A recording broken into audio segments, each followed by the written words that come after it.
욥기 1장. 우수 땅에 욥이라는 사람이 살고 있었다.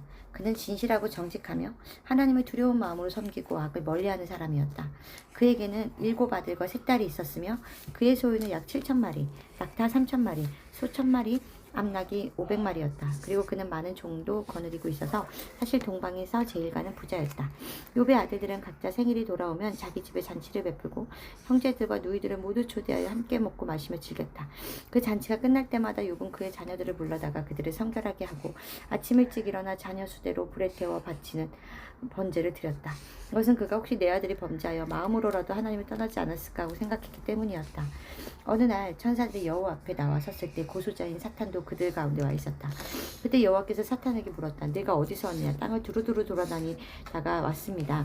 네가 내 종 욥을 주의하여 보았느냐? 그처럼 진실하고 정직하며 나를 두려운 마음으로 섬기고 악을 멀리하는 사람은 세상에 없다. 욥이 하나님을 두려운 마음으로 섬기는 데에 어찌 이유가 없겠습니까? 주께서는 항상 그와 그 가정과 그의 재산을 보호하고 그가 하는 모든 일에 축복해 주셔서 그의 가축이 온 땅을 덮을 만큼 부자가 되게 하셨습니다. 그러나 그가 소유한 모든 것을 한번 빼앗아 보십시오. 그러면 당장 그가 정면으로 주를 저주할 것입니다. 좋다, 네가 그 소유를 내 마음대로 하여라. 그러나 그의 몸에는 손을 대지 말아라. 그래서 사탄은 그 여호와 앞에서 물러갔다. 하루는 욥의 자녀들이 맏형의 집에 모여 식사를 같이 하며 포도주를 마시고 있었다. 이때 한 종이 욥에게 달려와서 말하였다. 우리는 서로 밭을 갈고 있었고 나귀는 주변 목초지에 풀을 뜯어먹고 있었습니다. 그런데 갑자기 스바 사람들이 우리를 기습하여 소와 나귀를 다 빼앗아가고 종들을 죽였습니다. 그래서 나만 이렇게 간신히 살아나와 주인께 보고하러 왔습니다. 그의 말이 미처 끝나기도 전에 또 한 종이 와서 말하였다. 하나님의 불이 하늘에서 내려와 양떼와 종들을 모조리 태워 죽였습니다. 그래서 나만 이렇게 간신히 살아나와 주인께 보고하러 왔습니다. 그의 말이 미처 끝나기도 전에 또 한 종이 와서 말하였다. 갈대한 사람들이 갑자기 우리를 기습하여 종들을 죽이고 낙타를 모조리 끌어갔습니다. 그래서 나만 이렇게 간신히 살아나와 주인께 보고하러 왔습니다. 그의 말이 미처 끝나기도 전에 또 다른 한 종이 와서 말하였다. 주인의 자녀들이 마지들의 집에서 식사를 같이 하며 포도주를 마시고 있었는데 갑자기 사막에서 태풍이 불어와 짐 네모퉁이가 무너져 내려 그들이 다 죽고 말았습니다. 그래서 나만 이렇게 간신히 살아나와 주인께 보고하러 왔습니다. 그러자 욥은 일어나 자기 옷을 찢고 머리털을 밀고 땅에 엎드려 여호와께 경배하며 이렇게 말하였다. 내가 태어날 때 아무것도 가져온 것 없었으니 죽을 때에 아무것도 가져가지 못하리라. 주신 자도 여호와시오 가져가신 자도 여호와시니 여호와의 이름이 찬양을 받으시기 원하노라. 이 모든 일을 당하고도 욥은 범죄하거나 하나님을 원망하지 않았다. 2장.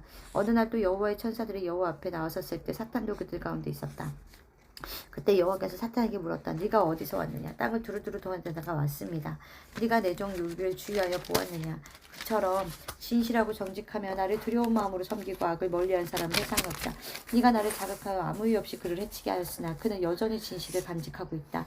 가죽은 가죽으로 바꾸는 법입니다. 사람이 자기 생명을 구하기 위해서는 무엇이든지 포기할 것입니다. 이제 주의 손을 펴서 그의 살과 뼈를 한번 쳐보십시오. 그러면 당장 그가 정면으로 주를 저주할 것입니다. 좋다, 네가 그를 내 마음대로 하여라. 그러나 너의 생명만은 해하지 말아라. 그래서 사탄은 여호와 앞에서 물러가 욥을 쳐서 그의 발바닥에 있었던 머리끝까지 악성 분기가 나게 하였다. 욥이 제 가운데 앉아서 기와 조각을 가져다가 자기 몸을 긁고 있는데 그의 아내가 와서 말하였다. 당신이 이래도 진실을 고수할 셈이요? 하나님이 나 저주하고 죽으시오. 그런다. 욥은 이렇게 대답하였다. 당신의 말은 어리석은 여자와 같소. 우리가 하나님께 복도 받았는데 재난을 당하지 말라는 법이 있겠소. 이 모든 일을 당하고서도 욥은 입술로 하나님께 범죄하지 않았다.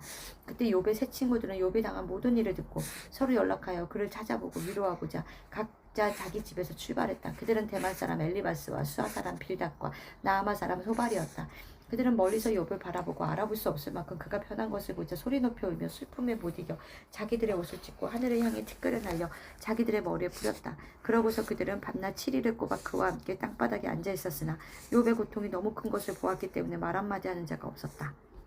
3장. 드디어 욥은 침묵을 깨뜨리고 입을 열어 자기가 태어난 날을 저주하며 이렇게 외쳤다. 내가 태어난 날이여 저주를 받아라. 내가 임신되던 그 밤에 저주를 받아라. 그 날이여 영원한 자취를 감춰버리고 하나님의 기억에 사라져버려라. 빛이여 다시는 그 위를 비치지 말아오. 흑암이여 사망의 늘 그늘아 그 날을 너의 것이라고 주장하여라. 그러나 그 위를 덮어 빛이 비치지 않게 하여라. 그 밤이여 짙은 어둠에 휩싸여 버리고 달력에도 삭제되어 그의 해와 달과 일수를 계산되지 말라. 차라리 그 밤을 적자하고 기쁜 소리가 들리지 않더라도 좋을 뻔했다. 그 날을 저주하는 데 익숙한 자들아, 그 날 밤을 저주하라. 그 날 밤은 새벽별도 비추지 못하고 기다리던 별도 빛도 나타나지 말며 아침 동쪽도 보지 않았더라면 좋았을걸. 나를 태어나게 하며 이처럼 슬픔을 당하게 한 그 나를 저주하고 싶구나. 내가 어머니 뱃속에 태어날 때 차라리 죽었다라면 좋았을걸. 어째서 어머니가 나를 무릎을 받아 젖을 빨게 하겠는가. 내가 그때 죽었더라면 지금 평안히 잠들어 쉬고 있을 텐데. 그것도 의리의리한 궁전에 살고 있던 고대 왕들과 고관들 그리고 금은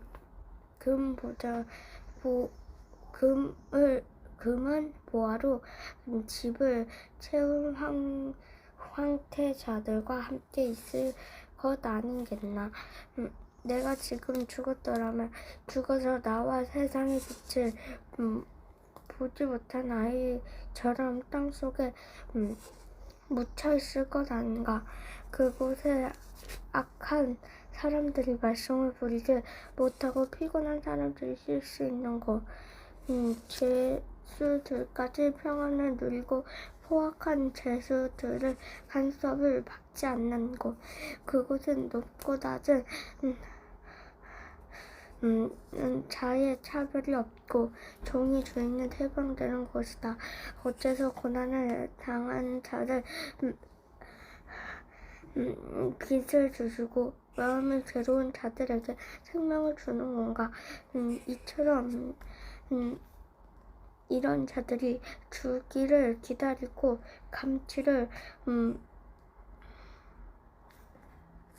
감추인 보화를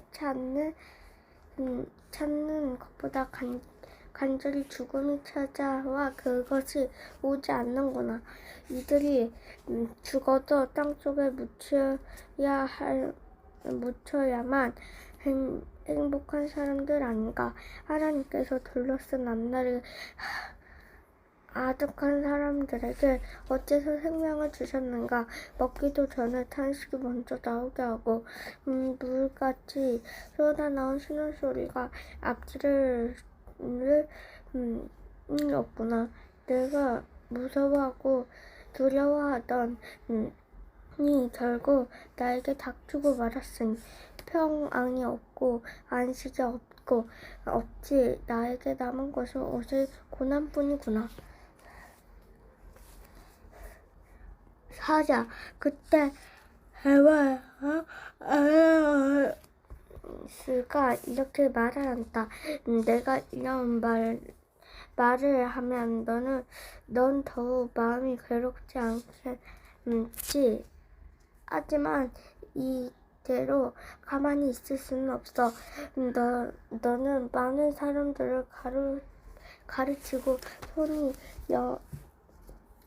연약한 자들 강하게 하였으며 넘어진 자를 격려하여 일어나게 하고 무릎이 약한 자를 힘을 주지 않았는가. 나 어려움에 부딪히자 내가 오히려 낙심하고 당황하는구나.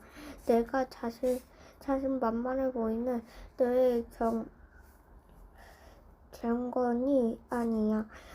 너의 희망이 있다면 너가 흠없는 생활이 아니냐. 한 번도 생각해 보아라. 죄 없이 벌 받은 자가 누구인가? 정직한 자가 망한 적이 어디 있는가? 사람들이 죄악의 밭을 갈아 악을 씨뿌리듯 하지만 결국 그들을 심은 대로 거둔다.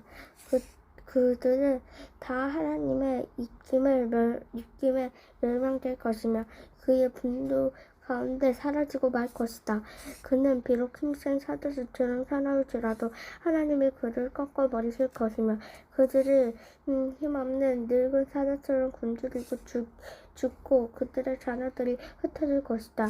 한번 나에게 무슨 일인지 은근하게 들렸는데 그 소리가 너무 작아 간신히 들릴 정도였다.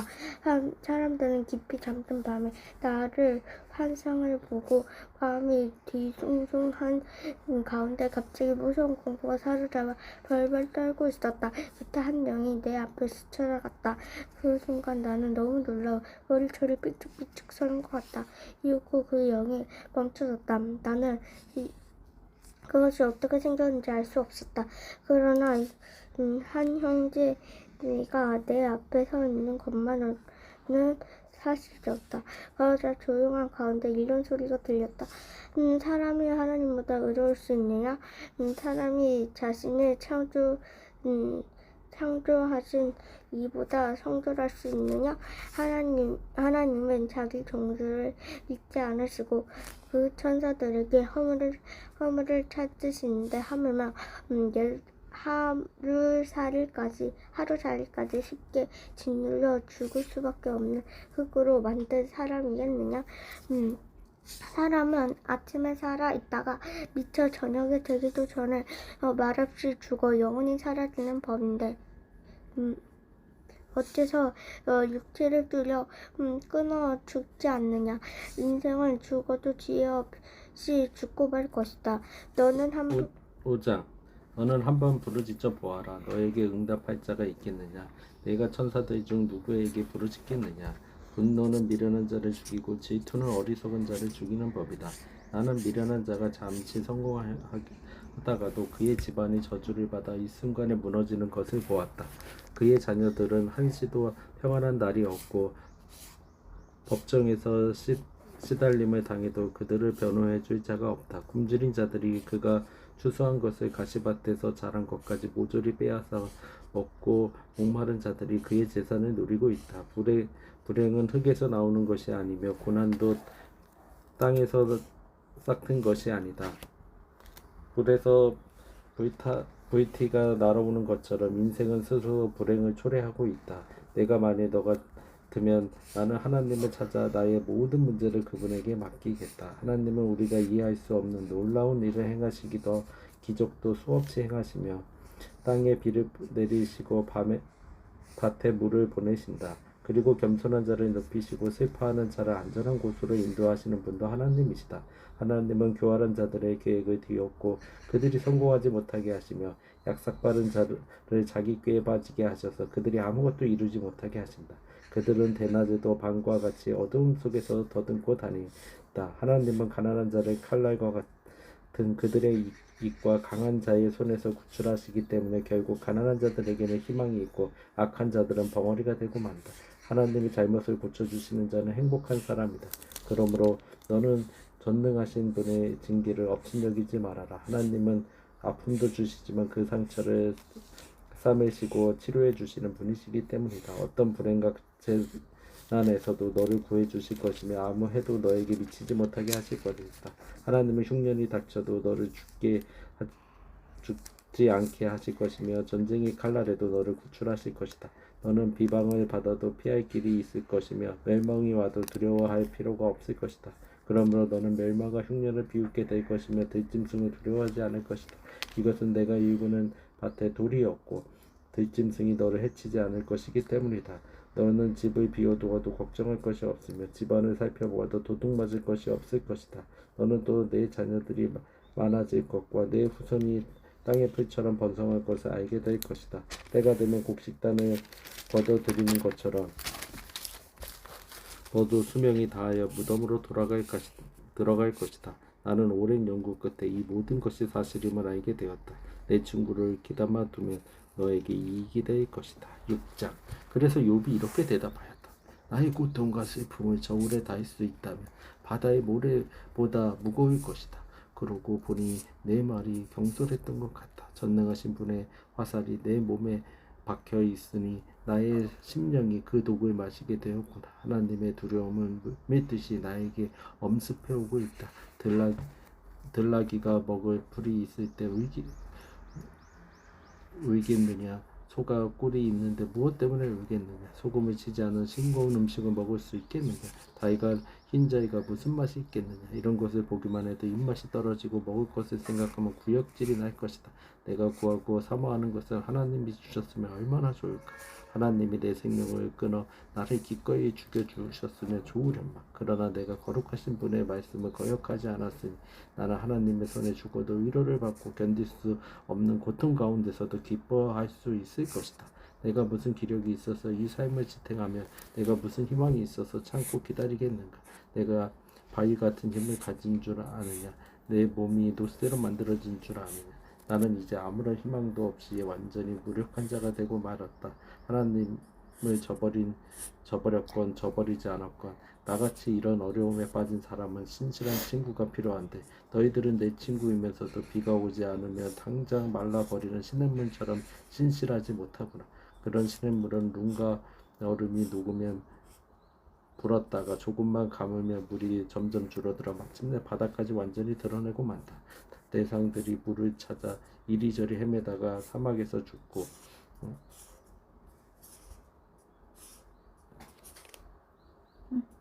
대마의 대상들과 스바의 상인들도 물을 찾아 헤매다가 바짝 마른 시냇가에 와서는 기대가 무너져 낙심하고 만다. 이와 같이 너희도 나에게 그런 시내와 같은 자들이다. 너희가 두려운 일을 보고 겁이 나서 나를 멀리하는구나. 내가 너에게 무엇을 달라고 한 적이 있느냐? 내가 너희 제물로 나를 위해 뇌물을 주라고 부탁한 적이 있느냐? 내가 너희에게 원수나 폭군의 손에서 나를 구해달라고 사정한 적이 있느냐? 너희는 나를 가르치고 내 잘못이 무엇인지 알게 하라. 그러면 내가 침묵을 지키겠다. 진실한 말은 설득력이 있는 법이다. 너희 비난은 도대체 어디에 근거한 것이냐? 너희는 내가 절망한 가운데 몇 마디 한 말을 책 잡으려고 하느냐? 너희는 불쌍한 고아를 이용하려고 제비뽑고 친구까지도 팔아먹는 자이구나. 나를 잘 보아라. 내가 너희에게 거짓말을 할 것 같으냐? 너희는 태도를 바꾸고 부당한 비판을 하지 말아라. 내게는 아무 잘못이 없다.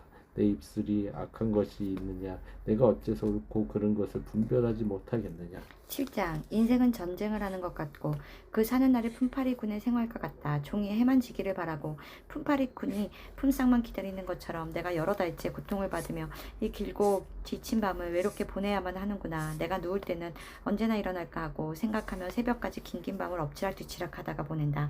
내 피부는 전신에 구더기와 부스럼으로 뒤덮여 있고 내 살은 고르마 터지고 있다.